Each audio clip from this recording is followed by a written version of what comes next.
Hi guys, welcome to Thalapathy Vijay's GOAT movie review, the greatest of all time movie review. Movie అయితే బాగాలేదు bro, నచ్చలే అసలు. ఏదో తీయాలి అని చెప్పేసి విజయ్ తీస్తున్నట్టున్నాడు. నాకైతే ఏం పెద్దగా అనిపించలే. దీనికన్నా విజయ్ది సర్కార్ సినిమా నయ్యం చాలా బెస్ట్. నాకు ఇది అసలు ఇంపాక్ట్ చూపించలే సినిమా అయితే. సినిమాలో ఫస్ట్ హాఫ్ సోది బ్రో, లిటరలీ తలనొప్పి వస్తుంది. సెకండ్ హాఫ్ అయితే ఏదో యంగర్ వర్షన్కి ఓల్డర్ వర్షన్కి ఫైట్ అవుతున్నట్టు ఉంటుంది అంతే. అంతకు మించి మనం ఎక్కడ కానీ ఫీల్ అవ్వం. యంగర్ వర్షన్ విజయ్ యాక్టింగ్ కూడా కిచ్చల్గా కామెడీగా ఉండదు. ఎక్కడ మనం విలనిజం ఫీల్ అవ్వం.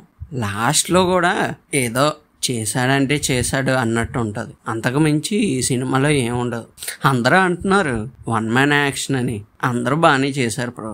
అలా చెప్పుకుంటూ పోతే ఈ సినిమాలో మనం పెద్దగా మాట్లాడుకోవాల్సిన అవసరం లేని విషయం అయితే చాలా ఉంది. అసలు ఈ సినిమా కోసమే మాట్లాడకపోతే మంచిదేమో అనిపిస్తుంది. సినిమా అలా తీశారు. మరి సినిమా స్టోరీ సింపుల్ గా చెప్తాను. గాంధీ యాంటీ టెర్రరిజం స్క్వాడ్ లో సీక్రెట్ ఏజెంట్ గా పనిచేస్తూ ఉంటాడు. అది తన వైఫ్ కి తెలియకుండా, అంటే సీక్రెట్ ఏజెంట్ అంటే అంతే కదా, ఇంట్లో వాళ్ళకి తెలియకుండా చేయడం. సరే బాగానే ఉంది.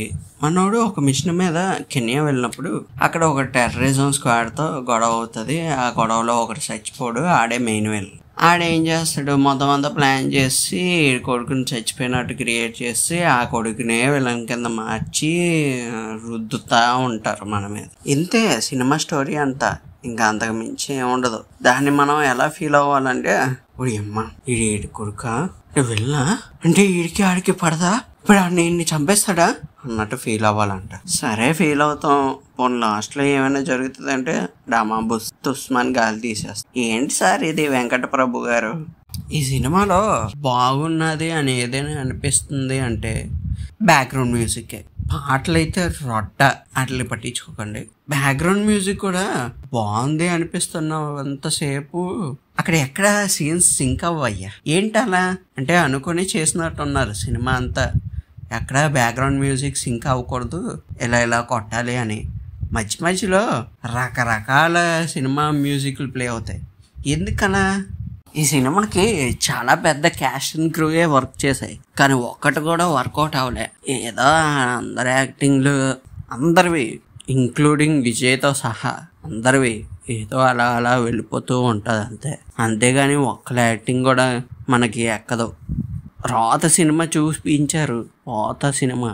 ఓకే గైస్, ఇప్పటి వరకు ఎవరైనా సినిమా చూడకపోతే అది మీ ఇష్టం, చూడాలా వద్దా అనేది. ఎందుకంటే రివ్యూలు ఏవి చూసి నమ్మకండి, వెళ్ళి చూడండి. చూస్తేనే తెలుస్తుంది సినిమా ఎలా ఉన్నది అనేది. ఆ తర్వాతే రివ్యూ కరెక్టా కాదా అని మీకు కూడా తెలుస్తుంది. కాబట్టి ఒకసారి సినిమా వెళ్ళి చూడండి, అప్పుడు మీకే అర్థం అవుతుంది. ఈ వీడియో కనుక మీకు నచ్చినట్లయితే లైక్ చేయండి, షేర్ చేయండి, సబ్స్క్రైబ్ చేసుకోండి. అయినా ఈ మధ్య చిన్న సినిమాలే బాగా ఆడుతున్నాయి భయ్య, పెద్ద సినిమాల కన్నా. యాక్సెప్ట్ సరిపోదా శనివారం తప్పించి, దానికి పెట్టాల్సింది the greatest of all time అని. యాప్ట్ ఆ సినిమా అంత బాగుంటుంది నానేది. అయినా ఇక్కడ ఒక హీరోయిన్ తక్కువ చేసి మాట్లాడట్లేదు, ఒక హీరోయిన్ ఎక్కువ చేసి మాట్లాడట్లేదు. సినిమా వల్లే ఎవరైనా అలా మాట్లాడతారు. ఎందుకంటే విజయ్ యాక్టింగ్ కోసం అందరికీ తెలిసిందే ఎంత బాగా చేస్తాడు. కానీ నాకు ఇందులో అలా కనిపించలేదు. ఏదో సినిమా చెయ్యాలి అని చెప్పేసి చేస్తాడు అంతే, ఇంకా అంతకు మించి ఏం లేదు.